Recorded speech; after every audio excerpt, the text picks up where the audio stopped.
Welcome in this short video about the midnight screening version of Bullet in the Head, John Woo's Bullet in the Head. I'm doing it because I've seen about 2 weeks ago a special screening at the Hong Kong Film Archive of the midnight screening version of Bullet in the Head. So what is a midnight screening version? First, I have to explain the mechanism of Hong Kong film industry back then. So during the golden age of Hong Kong film industry, 80s, 90s, there was no test screening, but there were some kind of preview screening, which happened to be at midnight. They were like 1 week, sometimes even later than that, before the official release of the film, during which the film would be shown. And usually the producers, filmmakers, they would take advantage of this midnight screening to study the reactions of the audience and to potentially make some change to the film. They would cut some parts, they would maybe add some scenes which had been removed originally. So they would try to improve the film in order to increase its commercial value during its official release, which would happen a few days after. And so that's what happened with Bullet in the Head. Bullet in the Head, which is the first film of John Woo under his own company. That's exactly when he left a film workshop. And when he did Bullet in the Head, he was a bit in a freewheeling mood. He was not really under much constraint, and he shot a lot. He went over budget a lot also. And so he ended up with a first cut, which I think it was around 2 hours, 30 minutes, 3 hours. I don't remember exactly. I must confess I haven't made any research before I did this video, but I remember roughly something like that. And of course, nowadays, having a movie of that length, that's kind of the base. It's fairly normal. But back then, that was a big no-no. You were supposed to have movies which were almost as short as possible, 90 minutes ideally, so that you could have as many screenings as possible and then make the most money possible. So, of course, when John Woo had this first editing of the film, it was not very well appreciated, especially as he had been so much over budget. So he had to recut it, and he ended up with a version of about 2 hours, 15 minutes. And that's the version which was shown during the midnight screening of the film, and that's this version which was shown at the Hong Kong Film Archive about 2 weeks ago. And this version was given by Peter Fung. Peter Fung, who is the son of Gordon Fung. Gordon Fung being one of the head of the Golden Princess. Golden Princess was the big investor behind Cinema City, behind Film Workshop, and behind John Woo's production company back then. And so this is really I was going to say not first-hand, but a second-hand version, but I mean as close as you can get. And so that makes it very interesting. And when I saw this midnight screening version being advertised on the Film Archive catalog, immediately I got very excited because I thought, wow, it's going to be this mythical original cut of Bullet in the Head, where supposedly there were a lot more scenes about the childhood in Hong Kong, these kind of things. And so we were finally going to be able to watch it at last after 30 years, roughly. And so I was really very excited to watch it. And so I did. And unfortunately, that's not the case. This midnight screening version is not the mythical original cut by John Woo. It's actually not that much different from the final version of the film as we know it. There is one major difference, but even that was already known, and then some small variations there and there. So I'm going to go a bit more into detail. First, the major difference is the inclusion of the pissing scene. It's actually the piss scene rather than pissing. Piss scene. It's something which was already known, and I think it was available as a bonus on some DVD editions. That's when the three friends are in the club of the bad guy, and they are soon going to attack the club. But before that, there is a long discussion, and that's already in the normal version of the film. But a segment of this long discussion was cut, and that's the piss scene when Tony Leung, Jackie Chung, and Wisely have to drink piss under the threat of guns. And that's a story which originally came from A Better Tomorrow. There is a scene in A Better Tomorrow in which Chow Yun-fat tells about such a story of having a gun next to his head and having to drink piss. And supposedly that's a real story which happened to Ringo Lam.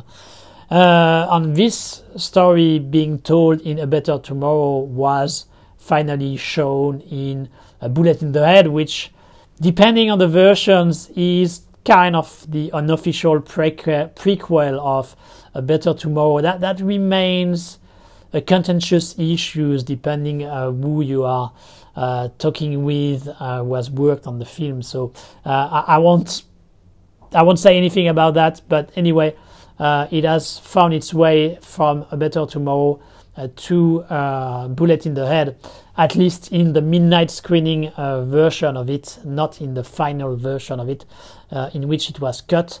I think the scene works pretty well. I like it. I'd rather have it in the film. But to be honest, if you cut it, it doesn't really change that much the dynamic of the film. So it's not such a big deal. But that's the main difference between the midnight screening version and normal version of the film. That's the presence of the piss scene. Then you have a few very small differences, mainly at the beginning of the film. So in the midnight screening version, it starts in the church like in the normal version, but it's a bit longer. You see Tony Leung practicing his dance moves. There are some footprints on the floor of the church, and you see him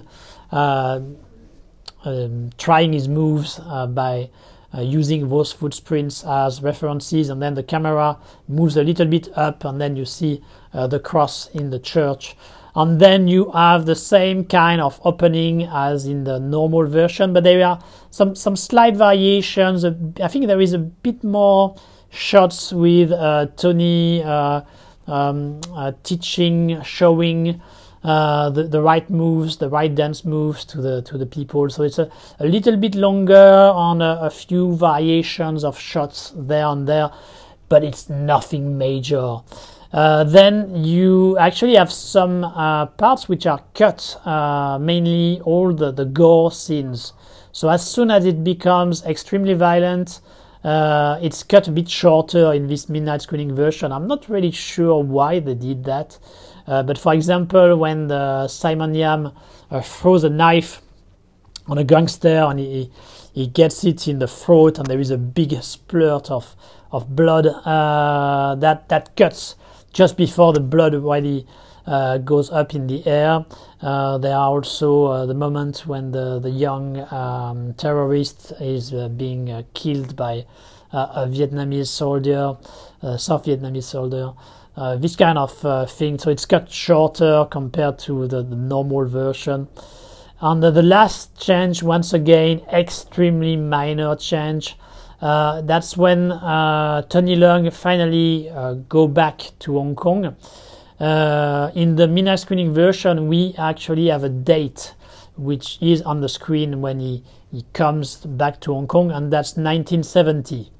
And that's actually a problem, because in this scene, in the scene where he comes back to Hong Kong and he comes to see he goes to see his wife and his in-laws in their shop. You can clearly see a poster on the right of the screen of The Big Boss. So the first Bruce Lee martial art film, which was released in 1971. So that's a big problem to have a poster of The Big Boss when your film is supposed to be set in 1970. And I guess that's something they noticed between the midnight screening and the final official release, and so that's why they removed this date appearing on the screen, and that's for the best, obviously. Having said that, seeing this date is interesting because if you watch the film itself, I mean, if you watch the film without knowing about it, it may seem longer, the time between the time spent in Vietnam and when he finally comes back to Hong Kong. Now we actually know that it's between 67, as the beginning, the events in the beginning clearly shows that there are the famous leftist riots, 1967 riots, a very important event in the history of Hong Kong. And then, so they spend roughly 2 years in Vietnam, and they end up coming back around 1970, as in the original version, at least in the midnight screening version. It may have been changed in the normal, finally released version, but I guess that's the temporality that the film is supposed to have. And so that's the main differences that I saw between the midnight screening version and the normal version of Bullet in the Head. I must confess, I didn't see Bullet in the Head for a long time. I originally saw it on video, probably early 2000, and I didn't really watch it that much since. And so that was interesting for me to rewatch it in such good conditions with a big screen. But I didn't remember that well the original film. Of course, I remember the main pieces, I remember the main things of the film, but not too much into details. So I may have missed a few more differences there and there. After having watched the film at the Film Archive, I got back home and I watched the normal version to see if there were some differences. That's what I saw. Maybe, as I said, I may have missed a few details there and there, but if I've missed anything, it's once again small details, nothing major.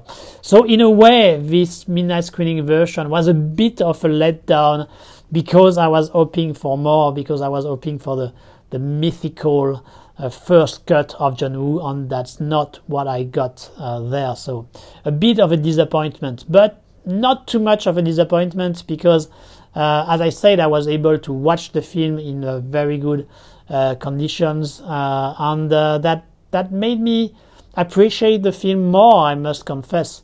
The first time I saw a Bullet in the Head, I was mixed. I thought the film had some very strong, raw emotions, some very strong scenes, but at the same time it was really dragged down by several problems, which I'm going to go into further detail. First, the fact that it's borrowing very heavily on the structure of Michael Cimino's Deer Hunter. It's very close to Michael Cimino's film, and that was a problem, especially as in my case, I think I saw the Deer Hunter not that long before Bullet in the Head, so it was quite fresh for me, and so that seemed really obvious. Second, Jackie Chung's performance is a bit over the top, and that was problematic in my eyes the first time I saw Bullet in the Head. And last problem I had with the movie was Wisely's character. I thought that was too obvious that he was going to be the one who would betray the two others. I would have preferred to have a bit more subtlety and ambiguity, that okay, he would betray them at some point, because that's the concept of the film. That's where the emotional soul of the film is. So it has to happen, but I wish we could have seen that he was caring also for his friends, and at some point he made a choice, and he made the wrong choice. But he was not necessarily this time. I mean, he was not necessarily going automatically to do the wrong choice. That he could have done the good choice. So I would have preferred a bit more ambiguity on his character than what we saw in the final film. And so that were my complaints about Bullet in the Head, and complaints which prevented me from finding the movie to be like the absolute masterpiece of John Woo. But after having seen it after so many years, and really in a good print, I appreciate it more, and I feel like the qualities of the films are much stronger than its defaults. For example, the structure, the problem of the structure borrowed from The Hunter, it's still there, but I'm much more forgiving about it now. I feel like it's just a variation on the same concept, but there is still enough personal element from John Woo. It's different enough so that it doesn't look like a complete copycat, and it has its own personality there. So I find it less problematic nowadays. The same for Jackie Chung. Yeah, he's not the best Hong Kong actor ever. He's not very subtle for sure, but in a way that fits with the way the character is shown. Is the one who is the most outgoing, showing the most where his feelings are, and who is the most loyal and the most ready to show this loyalty. So it's not such a bad thing that he is expressing it very strongly physically as well, in a way. So I'm kind of okay with it now. Could have been better with a better actor maybe, but it still works, so I find it more acceptable nowadays.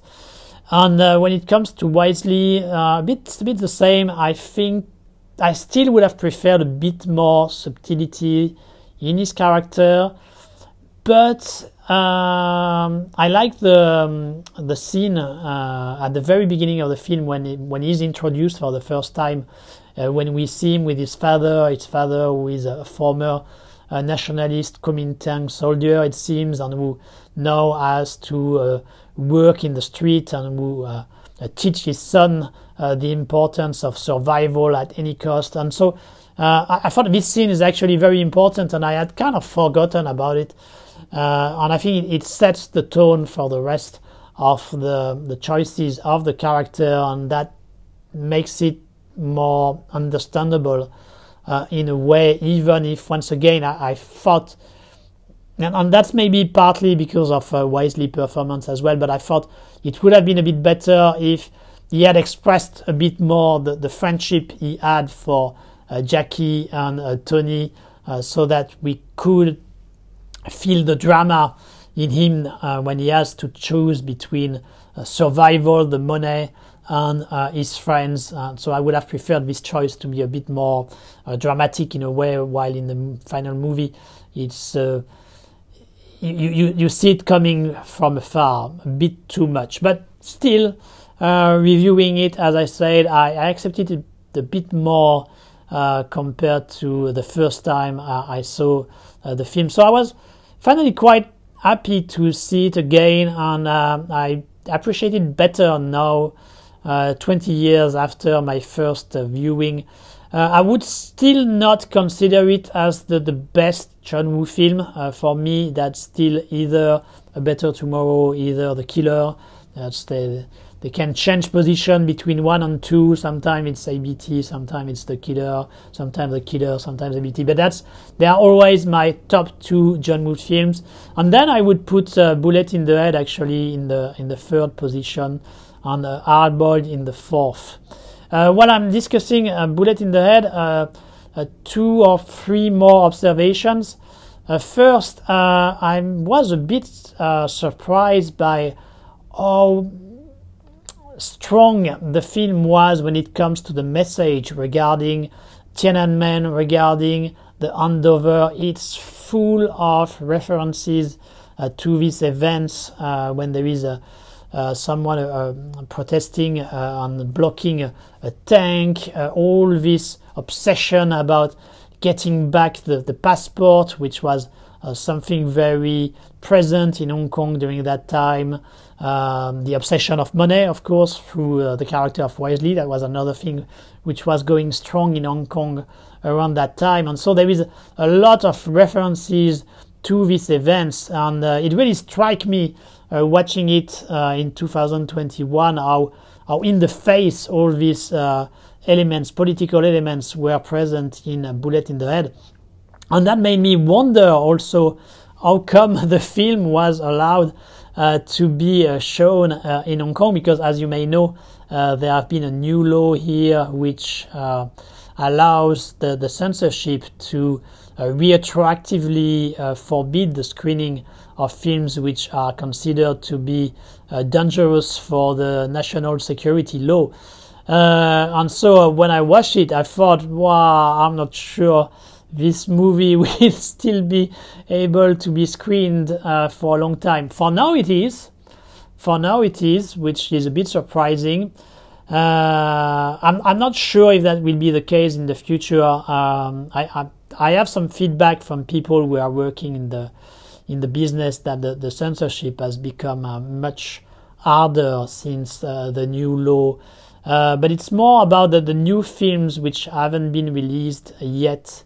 And it seems to be less drastic when it comes to the old film, at least for now. I would not bet my money that it will remain like this. I think they will start to check retroactively the old films, and potentially some of them may be forbidden to be screened in Hong Kong. But it seems for now that's not yet fully the case, or at least it's not for Bullet in the Head, which is a good news. But I'm not sure that will be like this for a very long time. And time will tell. On a second comment I wanted to do, I was really impressed by Tony Leung rewatching the film. Of course, I know Tony Leung is a great actor, and I remember he gave a good performance in Bullet in the Head. But rewatching it, that strike me even stronger. I really feel like it's him who carry the good part of the emotional weight of the film, and is really amazing. I don't remember if it's in an article or in a video, but I saw people praising Tony Leung for his acting in Hardboiled, in the very famous scene in which he kills Kwan Oi-san, then he smiles at Anthony Wong, and then the second after you see all the pain that he had to have to kill his mentor. And clearly, I mean, he has this talent of being able to switch very opposite emotions extremely quickly. And so that he was great in Hardboiled doing it. But I thought, my God, it's such an impressive showcase in Bullet in the Head. The whole sequence in the Viet Cong camp when he has to pretend he's making friends with the Viet Cong soldiers, and he's going to kill the hostage, but he also doesn't want, of course, to kill his friend. And it's really an impressive showcase. He's constantly changing emotions, pretending to look happy, then showing his sadness, showing his resolution, his anger. There is so many different emotions in the span of a few seconds each time. It's extremely impressive he was really a great talent, a great actor, so early in his career, because he was still fairly green, and he had already been noticed in My Heart Is That Eternal Rose, but that's around the same time actually. So there was a bit of a gamble when you think about it, to have him play the lead part of Bullet in the Head, but it works beautifully. He's really great in the film, and it's a pleasure to watch him. On third observation, I really enjoy also the first part much more than I did when I watched the film for the first time. The first part being Hong Kong in the 60s. I thought he did a really good job in recreating that period of time, with a lot of factories, this industrial feel, which was indeed what Hong Kong was in the 70s before it would become more about finance and services. So I think he did a really good job on that. He did a good job also in trying to recreate the 1967 riots events, in which he doesn't really take any side. I was also a bit surprised with watching it. I had the impression he was taking a bit more side the first time I watched it, but actually not really when I rewatched it. It seems like he's really caring about the little people, the normal Hong Kong people who find themselves in the eye of the storm between these two opposite political forces. And once again, it's obviously, it was obviously a reference to the political situation of Hong Kong at the time, between the handover and the traumatism of the Tiananmen events.